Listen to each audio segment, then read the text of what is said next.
Welcome back to Season 2 of Defence Talk, Securing UK Advantage, a podcast brought to you by the Council on Geostrategy in partnership with Trade Association, ADS Group, and sponsored by industry powerhouse BAE Systems.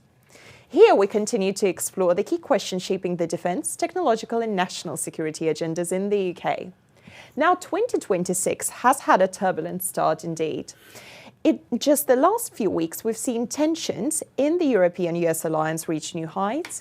Meanwhile, China is undertaking the largest military buildup in its history and just capped 2025 with record-breaking spending on the Belt and Road Initiative. And all the while, Ukraine's ability to sustain its defense against Russia's illegal full-scale invasion looks increasingly precarious. And this is all unfolding against the backdrop of a fierce innovation race and trade tensions. And it is a darkening world, isn't it? We've seen the sudden seizure of Nicolas Maduro in Venezuela. Then we saw what you might call a little crisis over Greenland between America and its European allies. As we speak in the podcast, as we record this, there is a huge armada of US naval power off Iran, and it's very difficult to predict where things are going. So we've got a lot to talk about. Indeed, and today we will focus on the challenges, risks and opportunities for Britain in this geopolitical context this year. And we are absolutely delighted to have with us two guests, and I'll present the first one. And it is Professor Peter Frankopan. And Peter Frankopan is Professor of Global History at Oxford University and UNESCO Professor of Silk Road Studies at King's College, Cambridge. His books include The Silk Roads, A New History of the World, The New Silk Roads, The Present and Future of the World, and The Transformed and Untold History. I'm sure there are many more as well, Professor. He works on global geopolitics, trade and exchange networks in the past and present, climate and the environment, and the militarization of space. And our second guest is James Rogers, co-founder at the Council on Geostrategy, where he specialises in geopolitics and British strategic policy. He's pioneered work on Euro-Atlantic and Indo-Pacific connectivities and strategic advantage. He's been invited to give oral evidence at the Foreign Affairs, Defence, European Affairs and International Development Committees in the Houses of Parliament, and he's my co-writer on numerous reports. So we're in good hands to try and survey the future. Difficult though it is to actually see where some of the branches of that future are going to go. Always ask a historian if you want to know, if you want to know the future. My crystal ball, it might be a bit fuzzy, but I'll do my best. Well, why don't we then begin with the very first question focused on comparison between the past and the present. So nowadays people tend to say, oh, we live in a period of an exceptional instability. So Peter, how does it compare with the previous decades or centuries? Is that really a correct description? I think everything depends what you want to hear. My lifetime, the seismic change with the fall of the Berlin Wall, the dissolution of the Soviet Union, I suppose is the signature event, the liberalization of China in the 1990s, where lessons were learnt or applied lessons were learnt from what the collapse of the Soviet Union meant. And then the global financial crisis in 2008, interventions in the Middle East. My life has been one lived through of multiple dislocating events. So I think the potential for major change is always on the horizon, but you could make the case that actually what we're living through now is a lot of noise, and picking the signal is what's difficult. And the good news about that is that AI versions of me are probably not as good as I might be at trying to work out what really matters. So at the moment, the multiple different interlocking series of competitions that we see are about positioning, but I would swap 2026. I'd rather be alive now than at any other point in the past. And you don't need to get me started on Black Deaths, on pandemics, on major breakdowns of warfare. Even the 20th century, the things that all of us in this room, our grandparents, great-grandparents who lived through, of genocide in Europe, many tens of millions dead. We might be on the brink of that happening, but perhaps things aren't quite as bad as they look. James, the same question, but perhaps from a more current geostrategic perspective, a comparison over the past couple of years. So, I think the international order is becoming increasingly one of tension, flux, and transitions of power. And we know very much about the transition of economic power from the Euro-Atlantic, where it was up to only 20 or 30 years ago, to the Indo-Pacific, but I think there's also a profound shift in power occurring within the Old West. So we have, if you look back 20, 30 years, North America, Europe were relatively similar in terms of economic output. Japan also reaching its apex around 1995. And ever since, we've seen a dramatic reduction in European and Japanese economic power, and the US has remained pretty much the same. In fact, in recent years, it's actually risen a little bit relative to the rest of the world. So I think we've got all of these things coming together, and it leads to this period of profound volatility, which we are seeing not only within the West, but also globally as well. And there's a kind of consensus that we're retreating or advancing to a period of great power politics, and in which the concept of spheres of influence is summoned.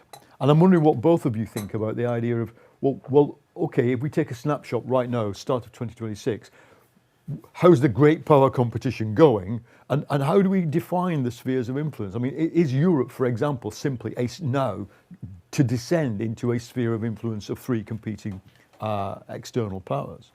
Yeah, that's a very good question, and I think there is a strong argument to be made that Europe is becoming a periphery, if you will, of international affairs. But I don't think I would go so far as to say that there are three powers. I guess you were referring to the US, China, and Russia, because I don't think actually that Russia is in any way equal to either China or the US in any way, with the exception perhaps of its nuclear arsenal, but even that's quite limited in how it can be used.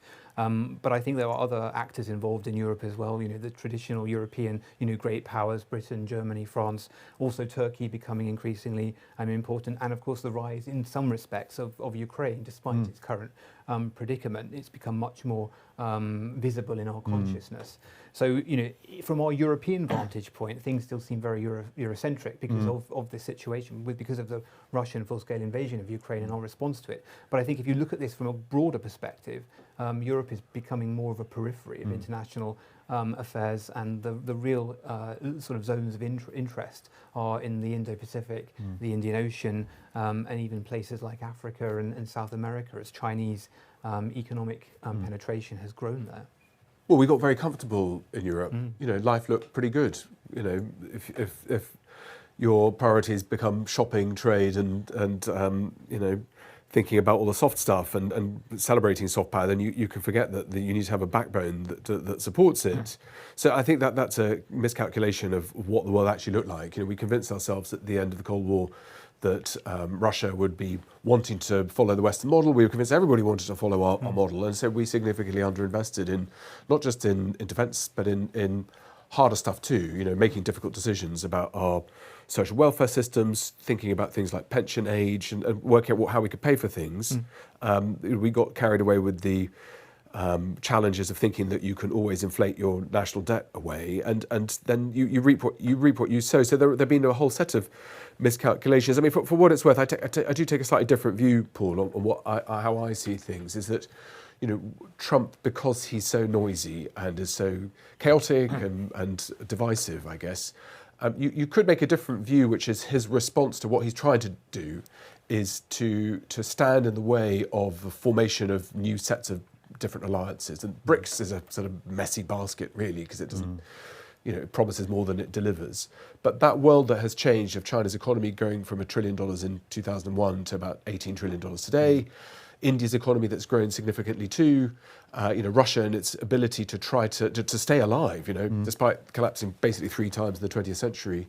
And what the US has tried to do is to obviously lock its back doors in the Western Hemisphere, but to try to think, how does it stand in the way of opposition and of challenges coming towards it? And of course we focus on the geopolitical, partly because that's what we do in this kind of forum, but even in the way in which the dollar has been put under pressure. So again, as we're recording, very significant changes of how Russia is investing in Indian sovereign debt and the ways in which de-dollarization is moving towards us. You can see lots of other parts of the world saying we are not comfortable with what the West looks like, and because we're shut out of decisions, we're shut out of architecture of international organizations, and the West uses force. And I think that this administration under Trump, despite Trump himself, how he presents things, there is more thought that has gone through the idea that if the United States has a decisive lead, or at least a temporary, in a lot of the different parts of what are going to shape the 21st century, it should probably think about how it uses those. Now, whether it does those legally, whether it does those with its allies, whether it needs to cajole Europe to wake up and smell the coffee is, you can all have your different opinions. But you could see Trump as reacting to a world order that's trying to take shape and trying to stop that from happening. And Trump has spoken a lot about standing in the way of BRICS, of using coercion, using sanctions, using all the tools at the US disposal to try to stop something from taking shape. And I guess the question really is he going to succeed? Is the power of the American financial machine and the incentives, the American way of life, are they strong enough to focus minds? Or will it provoke a reaction that will be decisive? And I'd have thought, if you were to mark the homework of the last 12 months, probably the US has played its cards better than the commentariat would tend to think, despite all the things that it's got wrong. So, Peter, you've mentioned that Europe has gotten a bit too comfortable. I guess the same applies to the UK as well, at least to a degree. So in that context, what is the UK's current position and what is our ability to influence or to make an impact on the global stage and on the global events? Well, I think it's huge. We have some of the best universities in the world. If you ask me, possibly even the best universities in the world. The level of research that's being done in this country by people born here or who are attracted to work with academic constellations is second to none. I think that the ways our armed forces, intelligence services, the way we work across a lot of things, what we do is absolutely world class. I think even things that we kick easily in the knees. If you fall ill in this country, the fact you can get treated well and free is spectacular. So I think that some of it is about our confidence. I think it hasn't helped, obviously, the sort of the debacle over Brexit because our connections with Europe became fragmented. That was a choice that got made, and the way in which Brexit was delivered served to antagonise and aggravate some of those. But, I can't think of another country in the world that has the convening power that the UK has, partly because of its historical legacies, uncomfortable though they might be to some listeners and viewers, but, having had an empire, having had connections through the Commonwealth into all these different parts of the world, and the Brits, we do lots of things very well. So we just need to work out how do we play our cards. And I think part of the problem here in Whitehall is that we're scared. We're a bit nervous about how we do that, and we're not quite sure what outcomes we're looking for. And are we a special ally of the United States? Do we have our own foreign policy? What does that look like compared to Europe? Where does that sit within parts of the world like India, like China, where again, when we're recording, the Prime Minister is at the moment. And I think some of that is about recognising that a lot of these questions are difficult. But what good leadership looks like, I think, is making decisions. And for too long, those have been kicked down the road. So I think what we have, we're in not a bad position, but we keep convincing ourselves that we're a small island in the North Atlantic. But that small island in the North Atlantic was once a global superpower. So, I think we should be thinking about what our outcomes are rather than over worrying about what the source of all these problems is.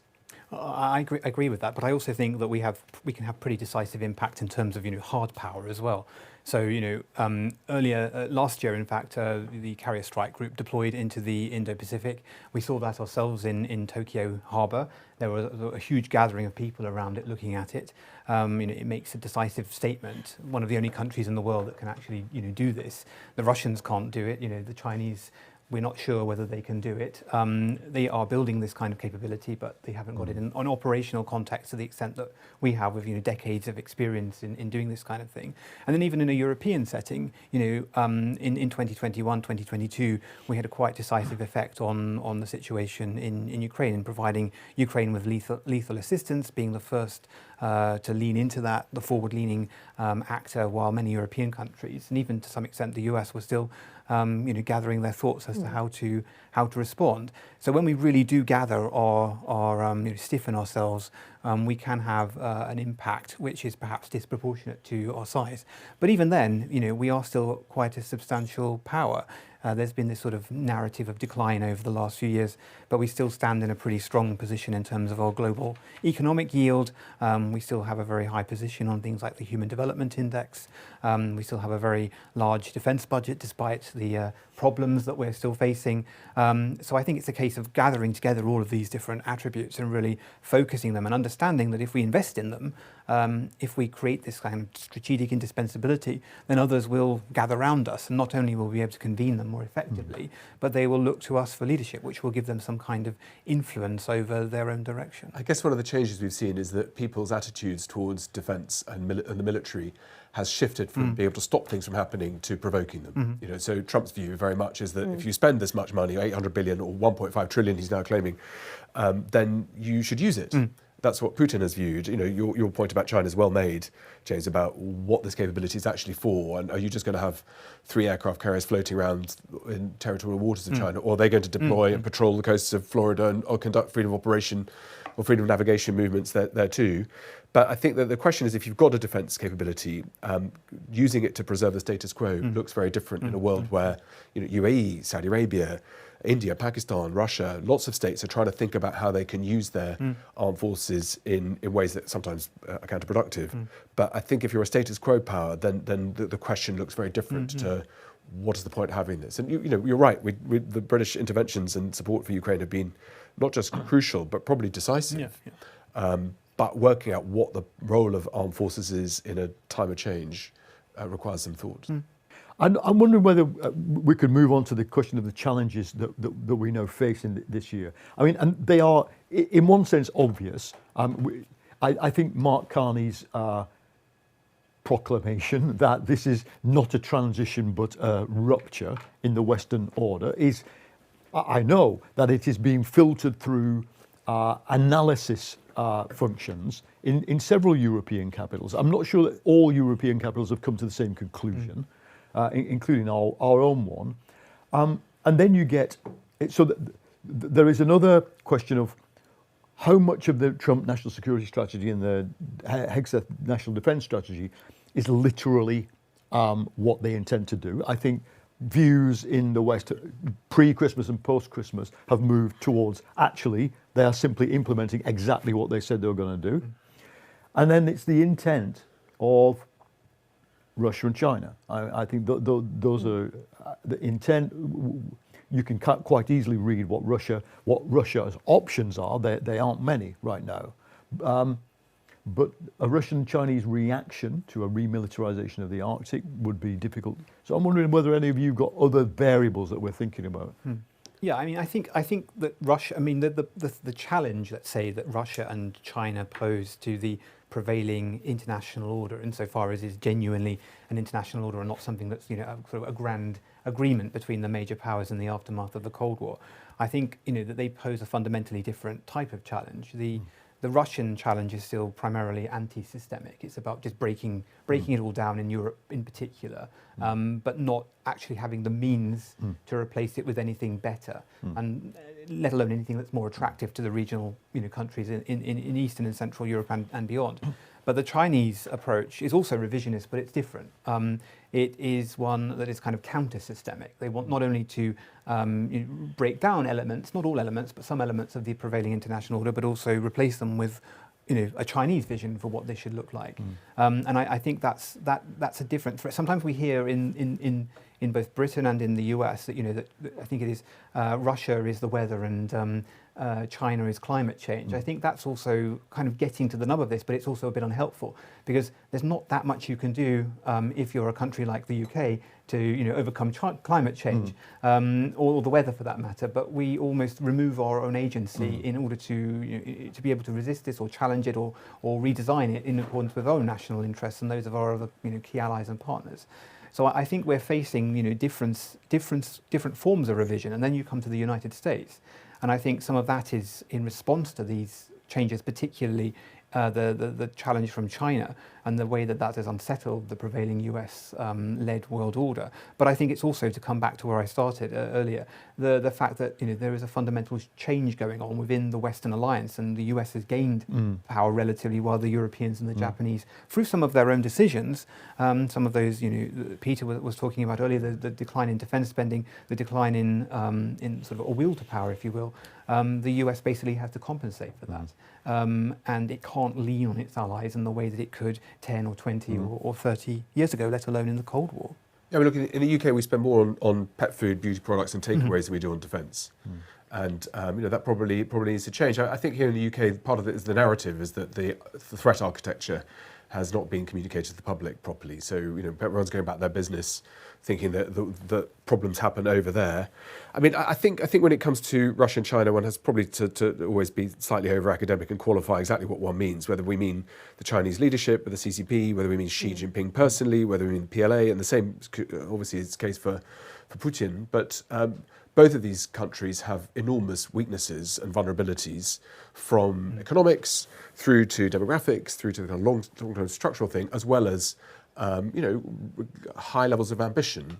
And it's reading through what those ambitions actually mean and where those represent threats and opportunities, I think requires, again, a bit of investment and a bit of time and skill. And that I think is not easy in the UK, because we don't invest enough in thinking about other parts of the world, from schools, universities, to how we think about other things too. So I think that world order that is taking shape, I suppose if you were to look back again at the last 12 months, for all of the solidarity and brotherly expressions of love and endless friendship that Beijing and Moscow have given to Tehran, for example, where the similarities between a hardline fundamentalist Islamic Shia regime and a Marxist-Leninist state with Chinese characteristics, and whatever you want to describe Putin's Russia as, there's less in common than one might think.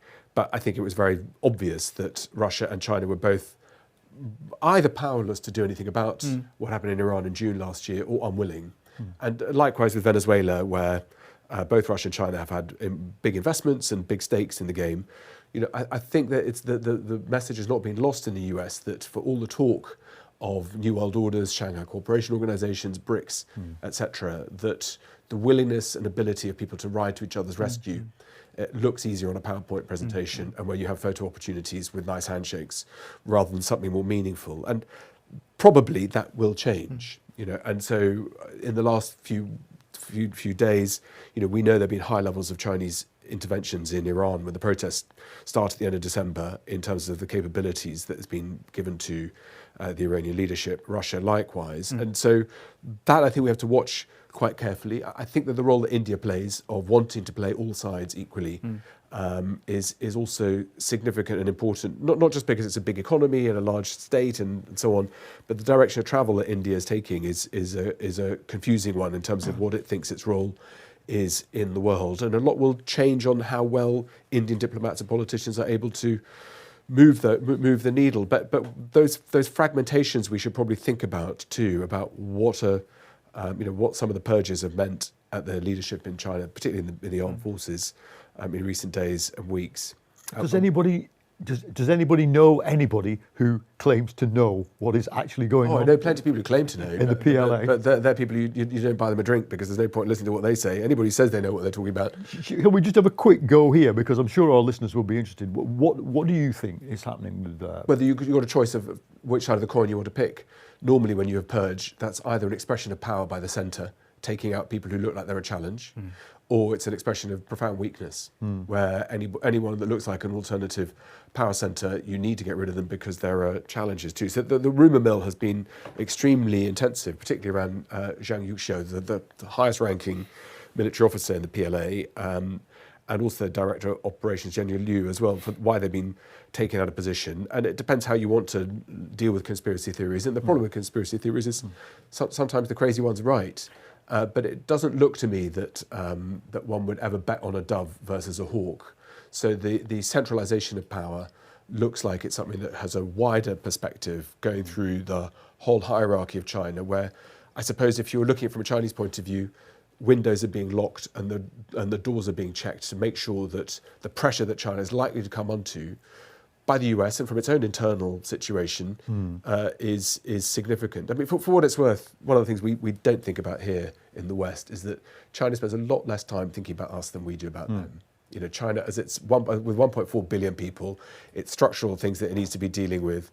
What happens in the outside world is of interest, of course, but it's much less significant at the macro level. But so keeping the Chinese economic show on the road in an age of AI, of demographic change, of manufacturing shifts, wages in China have more or less tripled in the last 10 years, so that means that the spillover for building factories and employing workforces elsewhere, it means that China needs to think quite hard about how it makes sure that those internal stabilities work. And China spends as much on its internal security as it does externally. And sometimes we don't think about what those things look like from the perspective of Beijing.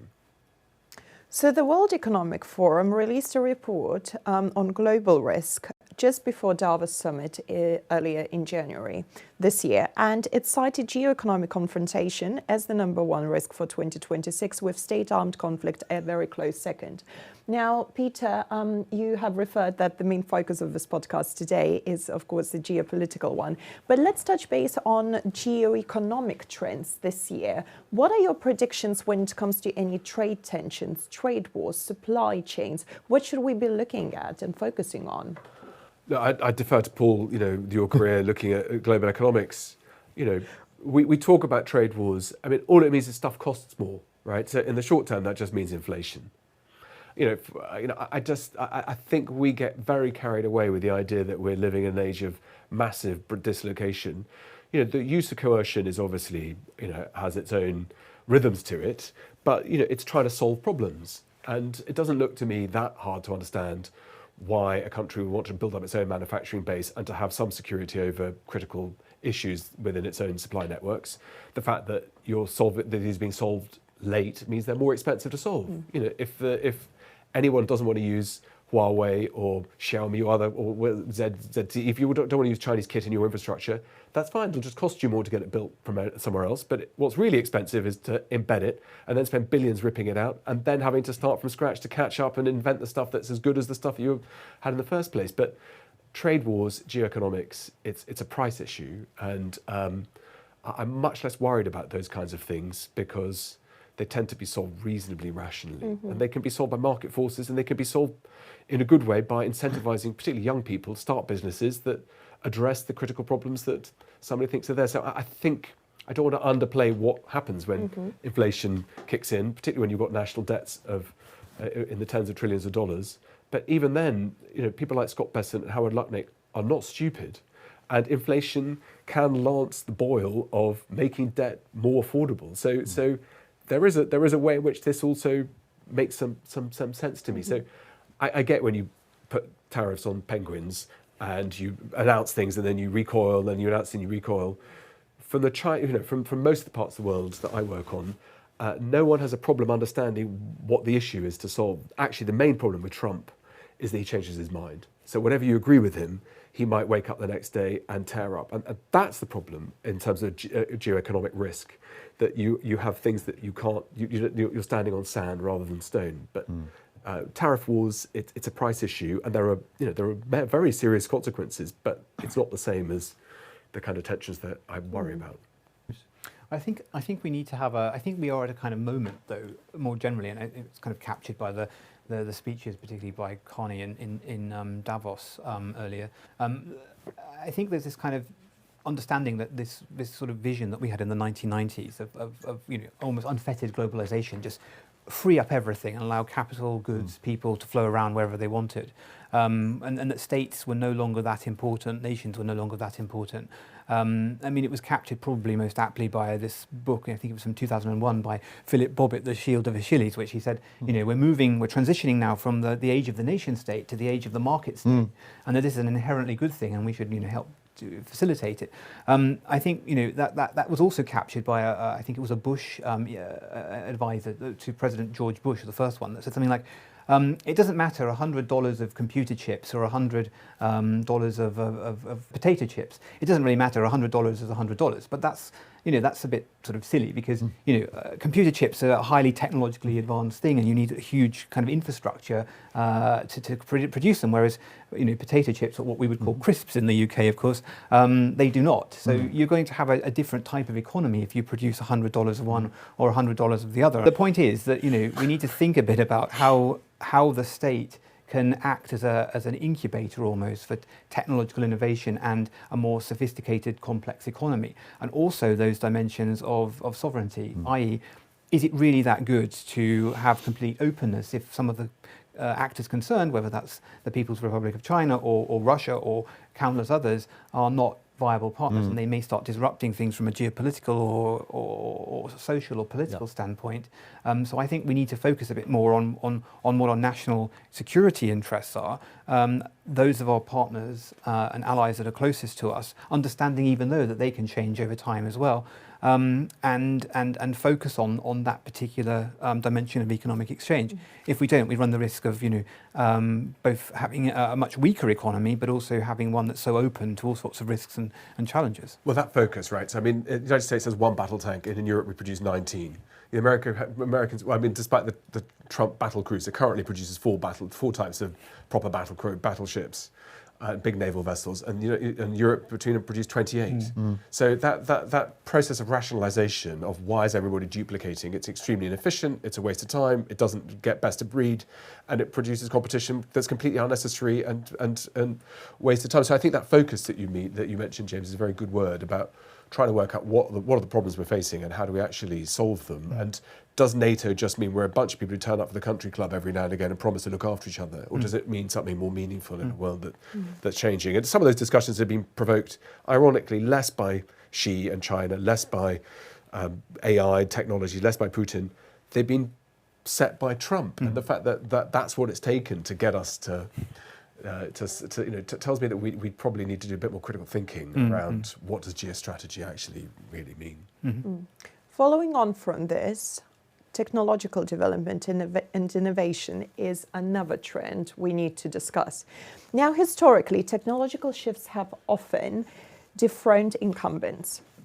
When you look at the current race, Peter, quantum, AI, hypersonics, does this favour the established powers like the US or the UK, or does it offer a leapfrog opportunity to others? It's a good question, and I think there's messy answers. As a historian, what I would probably focus on is that what new technologies do is it produces new wealth for small numbers of individuals. And if you are an investor in one of those companies or new technologies or control them, then suddenly you gain political leverage. That's something that happens a lot in history. And I think that's probably something I'd be thinking about more rather than who does what. I mean, part of the problem is when you create new technologies, then how do they get leapfrogged? How do you benefit from them? And trying to benchmark exactly which ones we're talking about. Is it advanced materials? Is it quantum, etc.? It's a huge shopping list of those kinds of things. I suppose to pick one particular area in the US, the big challenge around things like AI, which is a big basket of different kinds of things, is how do you monetize it? Can you afford to make these investments?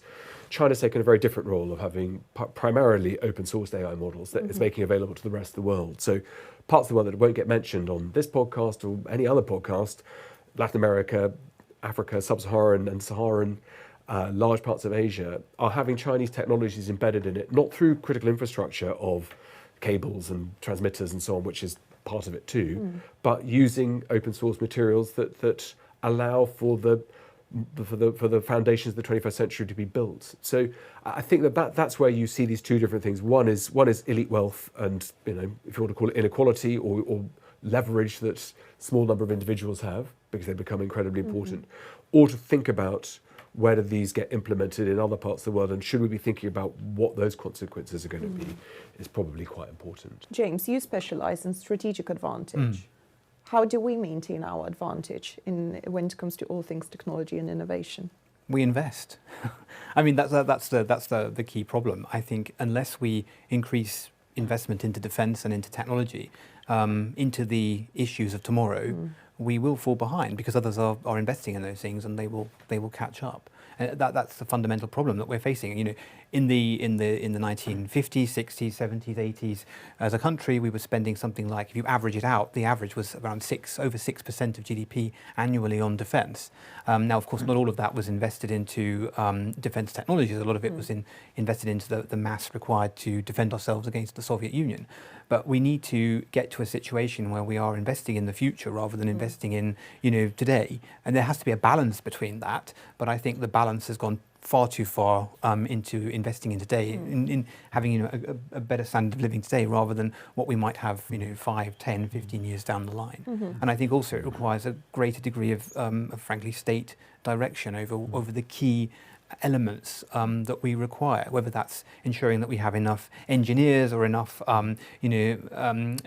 people from different sectors that we require, STEM, whatever it's called, so that we can generate that capability, which comes back to what we were saying earlier. It's better to have $100 or £100 of computer chips or advanced technology than things which are actually not really that useful for maintaining a complex and sophisticated economy going forward that will be able to compete in the longer term. So here's the situation. We have to invest, but we don't seem to be ready to do that.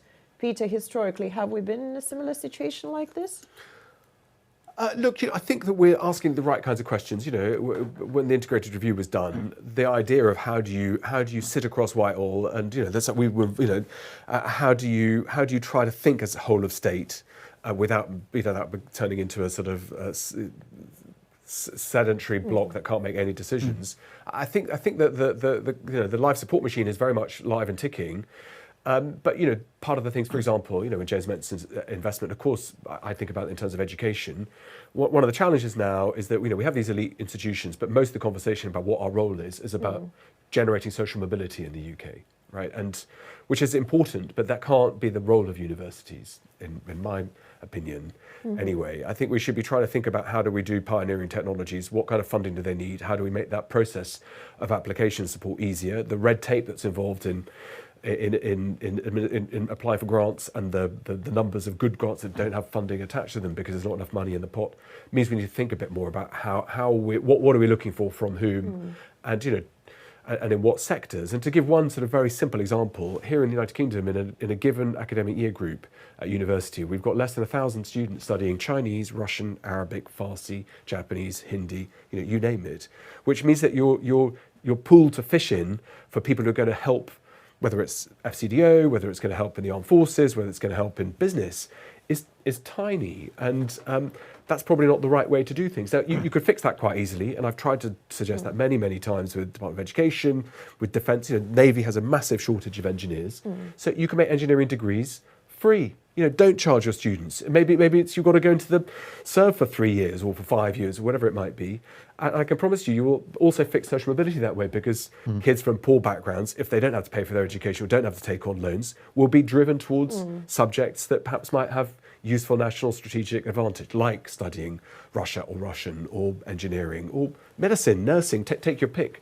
But that requires some leadership and some vision from whichever government is in power, and that doesn't sound to me difficult. It's just that, like I said, that process of decisions and decision making is that we think at the speed of committee rather than the speed of combat. And having some of these brave decisions and communicating why we're doing those, that's what anybody in a leadership role tends to do. I just think that the politicians, it is a difficult job being an MP and a minister and so on. I do understand that. But I can't see where any of that is being unblocked by someone saying, this is what I think my vision is. And can't be that hard. Paul will tell me differently from his years working in Westminster, but it can't be that hard, can it? To have the vision of where you're going, I think we are burdened with a legacy of what good looks like. Because there was the Clinton era, there was the Blair era, and there has been, even in the last 15 to 20 years, excellence. We have spun off companies from universities, etc. But for me, it's the problem of we're moving into as you suggest, James, an era where state direction might look even more strong than we imagined it would if we adopted it, and yet. Few politicians have any, and I've experienced this personally in the whole defence industrial strategy debate, few politicians have any experience of directing the private sector, and they fear that they could screw it up.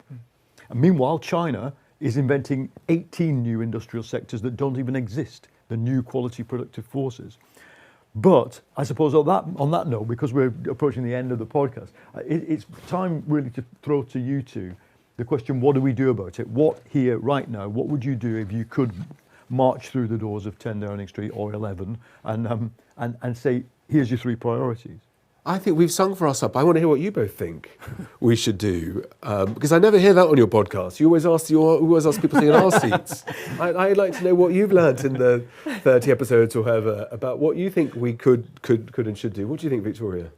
Well, I think it starts with the public education. I absolutely agree with your point that you've made. We are really bad at communicating clearly. Okay, these are the challenges, these are the risks, these are the threats. That's the landscape we've got. What do we do about this? And we bring the public into that conversation and we make them at least aware. Because unless people, the wider public, is aware of those challenges, it will be incredibly difficult to push through with those decisions we need to make.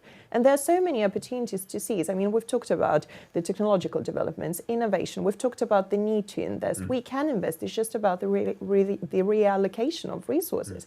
But unless we're able to explain why we need to do that and what opportunities would that bring to the nation, we will not be able to do that. That's the main problem that we've got. I think there are two things. The one is urgent important. We've got to stop Ukraine from being defeated. I think we've got to mobilize some national and international alliance to keep Ukraine in the fight. They are confident that with the technological rate of advance that they are expecting, that they could carry on inflicting more pain on Russia than they have to date. At the same time, what Trump is telling us is that the Arctic will be remilitarized either by America or by a coalition of willing democratic states. And I think there again, of course, the Danes and the Norwegians, and all the Nordics, but above all the Danes have this kind of, Roald Amundsen view of, we went to the Arctic and seized a bit of it. But it's quite interesting that the Brits have kind of lost the ability to look 360 around you, stand on the meridian line in Greenwich and look 360 and go, that bit looks either challenging or interesting or open to an opportunity. We're very sucked towards the channel, the old European problem. So I would want to try and open the generation you teach and that we, sometimes speak to here in CLG. I'd want them to open out their ambitions to, and indeed their threat radar to, certainly to the high north. Yeah, I've been involved with some of the Arctic Council stuff over the last few years. And it's true, we didn't have on our bingo card a potential US annexation of Greenland, but I think that it's more complicated than it sounds. Those warming routes, the warming climate and the melting of the Arctic is obviously a long-term issue. I think that the way in which China actually fulfills its role as a so-called near-Arctic or near-polar state, and Russia's threat tolerance for what that looks like from their point of view, it's easy to run too far with the idea that both have the capacity, willingness, desire to cooperate, let alone co-invest. So I think it's a bit more messy than it looks. So it's probably been priced a little bit too high, but there's no question that northern approach into the North Atlantic, what that means for us in the UK, and our ability to have skin in the game means we need to be thinking, investing, and innovating. And again, as James's point about new technologies, the ways in which building expensive floating platforms that take a long time to create, we're now in an age where lots of things can be done quickly, but they become redundant fast too. And civil servants don't like that because you want kit that's going to last for a long time rather than you've got to recycle it all the time. But if there's one lesson from Ukraine, it's that, if you're able to rewrite software platforms on a weekly basis, you've got to get used to the ability to think that, that you depreciate very quickly. Well, before we wrap up, the final question. What are the 3 key opportunities we can seize this year? God. I'm going to say... No, please, you go first. Yeah, I'm just going to give one. There's Okay. actually just one. There's one thing we must focus on over the course of the next year, and that is defence. Unless we start investing more in defence, we're going to have numerous problems in the future. Firstly, we will have increasing competition from our adversaries. They will not take us seriously if we are not strong. Then there are our allies and partners. They will not take us seriously either. We will lose that convening power or that aligning power, that structural power, if you will, if we do not have the capability to underpin not just their security, but the broader order itself. So I think that is the absolutely critical, crucial issue of the age for this country, for the UK. It is also an issue for other European countries as well, but for us particularly, because if the US does become increasingly entrenched in the in the Western Hemisphere or beyond in the Indo-Pacific, if it does do less than it was previously willing to do, who else will do it?